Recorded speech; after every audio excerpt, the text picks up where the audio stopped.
that hormonal regulation of sodium and water homeostasis depends on a triad. First, the thirst mechanism, the anti-diuretic hormone, and the renin-angiotensin-aldosterone system.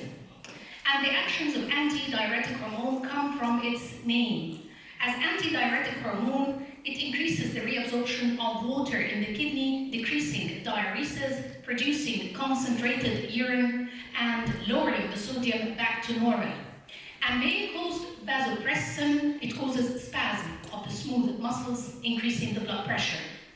The renin-angiotensin-aldosterone system is a very strict pathway, starting by angiotensinogen, which is converted by renin to angiotensin 1, which is converted by converting enzyme to angiotensin 2, producing its actions like increasing the sympathetic activity, vasoconstriction, and producing aldosterone. Thus, sodium and water retention and potassium excretion will occur here.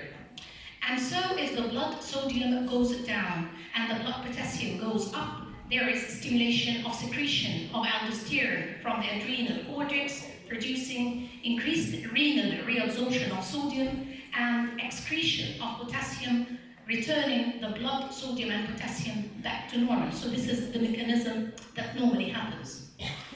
There is variation in electrolyte requirements in newborns which differ completely from older children and adults. Starting in the first 24 to 48 hours, sodium, potassium, and chloride are minimal. And then, during the first week, requirements are increased 2 to 4 milliequivalent per kg per day. And then, after the first week, which is the period of fast growth, there is even more increase in the requirement to be 3 to 5 milliequivalent per kg per day. So what's different in the newborn kidney? How does it differ from the child? There is a limited capacity to dilute, concentrate, or acidify urine. Limited tubular capacity to reabsorb sodium. And the fractional excretion of sodium is normally less than 3% in the full-term newborn and 4% in the preterm. And so in preterms and ill neonates, there is more liability to electrolyte disturbances, including hyponatremia. There is lower glomerulation, low tubular reabsorption of sodium and bicarb, low tubular secretion of potassium and hydrogen, and decreased capacity to concentrate or dilute urine. And the high sodium requirements are there due to decreased capacity of sodium of the kidneys to retain sodium. So, neonatal hyponatremia is defined as a serum sodium less than 135 milliequivalent per liter, and please remember it's the most common disorder of the body fluid and electrolyte balance. There are a lot of risk factors. Simply, any ill neonate is liable to electrolyte disturbance, including hyponatremia, starting by the preterm, low birth weight, cerebral hemorrhage, asphyxia, hypoxia, pneumonia, meningitis, placental insufficiency, or fluids. Neonatal hyponatremia is classified according to the onset into either acute onset hyponatremia, which develops rapidly within 48 hours, or chronic onset hyponatremia, which develops more gradually in more than 48 hours. Chronic hyponatremia is usually asymptomatic, but symptoms start to occur when serum sodium is less than 125 milliequivalent per liter.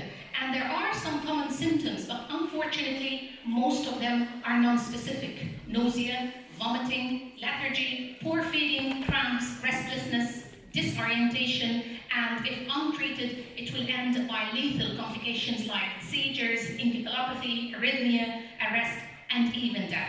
And of course, complications are more common with acute rather than chronic. But the lesson here is that if a neonate is not doing well, measure electrolytes and measure the blood sugar, because unfortunately in the newborn the symptoms are not so specific. So there is a variable spectrum of clinical presentations ranging from being asymptomatic up to complete CNS damage, arrhythmia, and death, depending on the onset, whether it's acute or chronic, and the level of sodium and the degree of drop.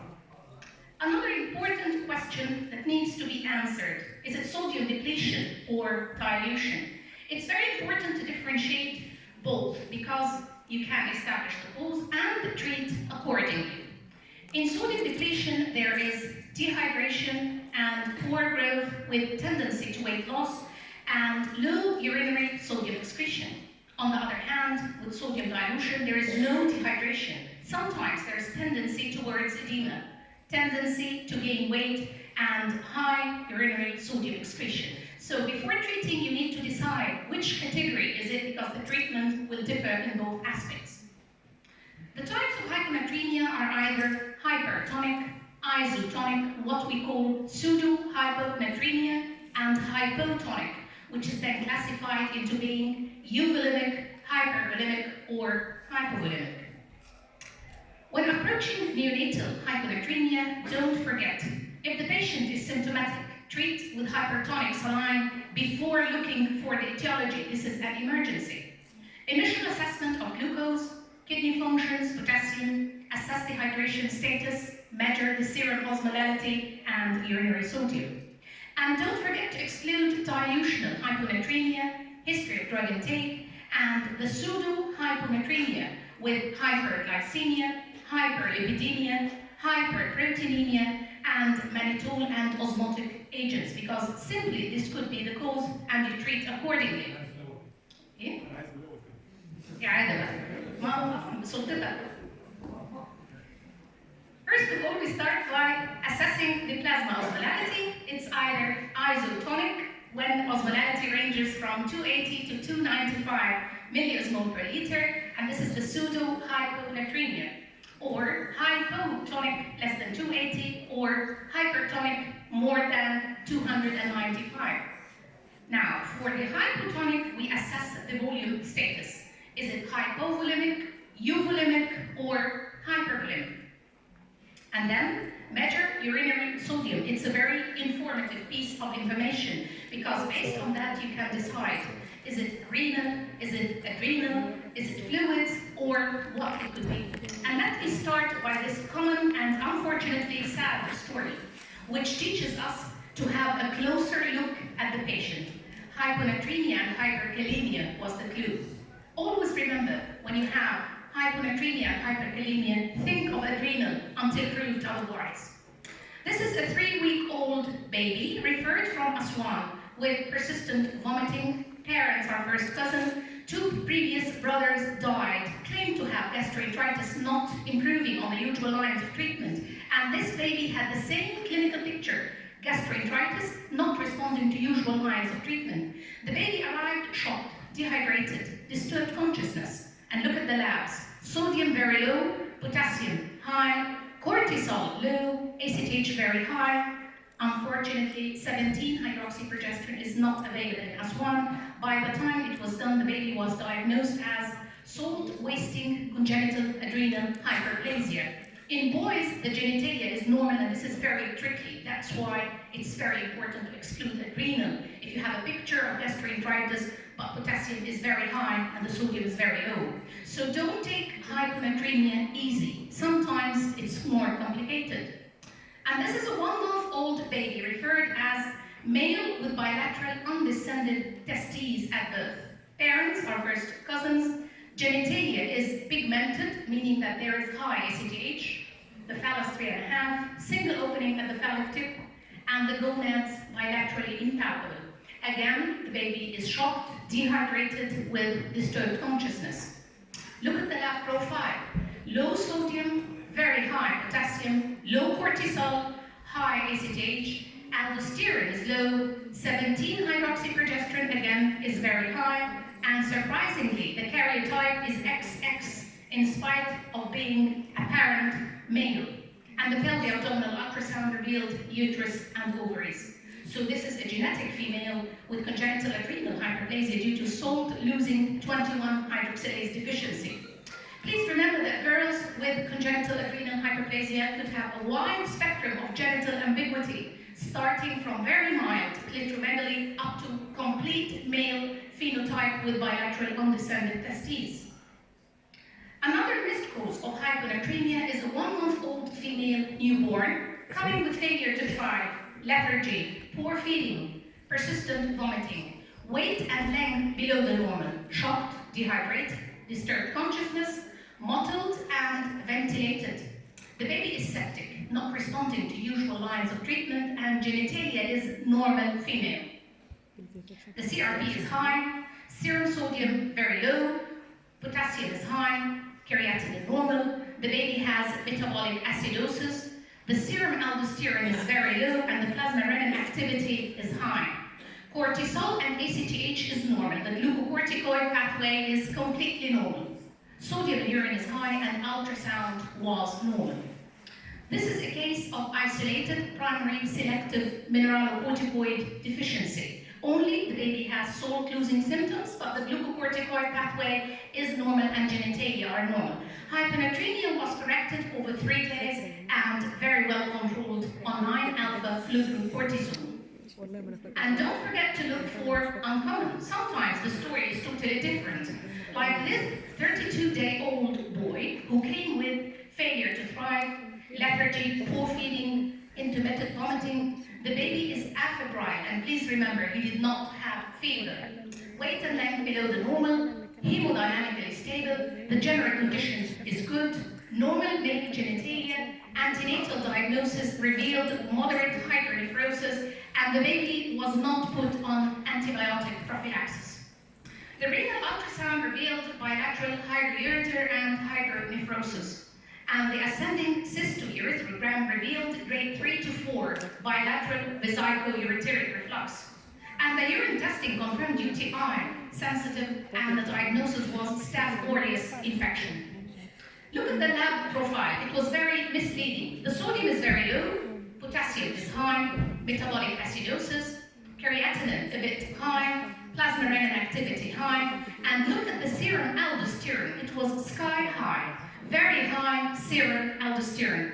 Cortisol and ACTH were completely normal and increased sodium in urine. A very indirect, not straightforward case. Transient pseudo-hypoaldosteronism, secondary to UTI. In neonates, sometimes this condition occurs due to UTI, and it's a very tricky and deceiving condition that we need to look for. Parenteral antibiotics were started based on the culture, hyponatremia corrected over 4 days, growth parameters improved with time, and kidney functions normalized with time. Remember that pseudo-hypoaldosteronism can occur in infants with UTI, with or without renal anomalies. It's transient pseudo-hypoaldosteronism, secondary to UTI, characterized by mineralocorticoid resistance, but the glucocorticoid pathway is completely normal. There is tubular resistance in the presence of hyponatremia, and the cortisol and ACTH are normal. The key messages from this case are: consider diagnosis of UTI in infants with deranged electrolytes, even if afebrile. Remember, this baby did not have fever. Any newborn with hyponatremia or hyperkalemia should have blood glucose, urine culture, renal ultrasound. Normal cortisol with hyponatremia and hyperkalemia provides evidence against congenital adrenal hyperplasia and supports the diagnosis of hypo or pseudo-hypoaldosteronism. So the pathway affected in such babies is aldosterone pathway, not the cortisol pathway. What about syndrome of inappropriate antidiuretic hormone, SIADA? SIADA is characterized by excess antidiuretic hormone causing 4 changes. First of all, hyponatremia, excess urine sodium, low plasma osmolality, and increased urine osmolality. It's very important to differentiate SIADA from other pathologies, like cerebral salt wasting, and of course, central diabetes insipidus is the other side of the story. But most important is that antidiuretic hormone is very low in cerebral salt wasting and central DI, but it's high in SIADA. The pathogenesis of SIADA is that antidiuretic hormone increases, the renal tubules are permeable to water, water reabsorption, low aldosterone. The blood volume increases with decreased serum osmolality, dilution of hyponatremia, low volume of urine, increased urine osmolality and urine sodium, ending by non-specific manifestations that could lead to death and could be fatal. Remember that SIADA has 3 main causes: either respiratory like pneumonia, pneumothorax, lung abscess, could be meningitis, encephalitis, intraventricular hemorrhage, and very common iatrogenic, exogenous antidiuretic hormone. Like this story. This is a 1-month-old female newborn. This is a known case of hollow prosencephaly with agenesis of the corpus callosum. Initially, the baby had polyuria, failure to thrive, weight loss, fever, shock, dehydration, the weight and length below the normal. The serum sodium at the beginning was very high, and plasma osmolality high, urine osmolality very low, urine sodium low, and the kidney functions and other endocrine profile was normal. So simply, this was a case of hollow prosencephaly with central diabetes insipidus, and this is a very common association with hollow prosencephaly. The baby was given 5 micrograms intranasal desmopressin, which is a very high dose for neonate. What happened? Marked deterioration of the level of consciousness. The sodium went down very fast, and plasma osmolality went down, urine osmolality increased, and excess urine sodium. The baby developed iatrogenic syndrome, inappropriate antidiuretic hormone due to desmopressin overdose. So we should be very careful when giving antidiuretic hormone to neonates. The key messages from this case are: be careful when initiating desmopressin in a newborn, especially preterm, to avoid sciatica. Start with a very low dose of intranasal desmopressin, 0.05 to 0.1 micrograms according to clinical and lab parameters. Remember that sometimes variable findings can occur in the same disorder, and the case could be very much deceiving and not straightforward, like this 27-day-old male newborn who came with lethargy, poor feeding, umbilical bleeding, parents are first cousin, history of dyslipidemia in the mother and the brother, tachycardia, disturbed consciousness, moderate hepatomegaly. Accidentally, withdrawn blood sample showed that the blood was lipemic, viscous and milky, as you see. Hemoglobin was very low, CRP high, serum sodium low, cholesterol, triglycerides sky high, LDL very high, HDL very low, and remember, the serum osmolality was isotonic. So this is pseudo-hyponatremia, it's not true hyponatremia. The rest of the functions were normal. This is a case of pseudo-hyponatremia due to familial combined hyperlipidemia, but the presentation was hyponatremia. The baby was put on skimmed milk, lipid-lowering agents, antibiotics, IV fluids, packed RBCs, and the points to remember from this case are very important. Severe hypercholesterolemia can be a rare cause of pseudo-hyponatremia, but it's there. Cholesterol and sodium are inversely proportional. Measure serum sodium with severe hypercholesterolemia before correcting hyponatremia. Measure serum osmolality when pseudo-hyponatremia is suspected. And I'm sure you've got a lot of other stories. Every one of us has got a lot to tell about hyponatremia. Each of us has seen a lot of cases, having various modes of presentation and various ways to go through. And from every story, for sure, there are some learned lessons. So it's not simply low sodium. There is much and much beyond the low sodium. The other challenge, managing hyponatremia. It's really difficult. We have different ways to go through. So which way shall we go when managing low sodium? It differs according to the onset, severity, symptoms, and cause.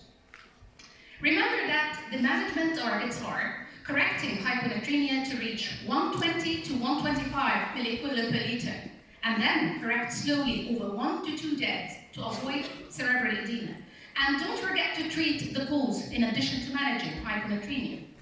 So when you have a case of hyponatremia, look at the case. Is it symptomatic? Does the baby have seizures, encephalopathy, or serum sodium less than 120? Yes, if the baby is symptomatic. This is a medical emergency. Don't wait for investigations. Give hypertonic saline, and the rate of correction is the ELS.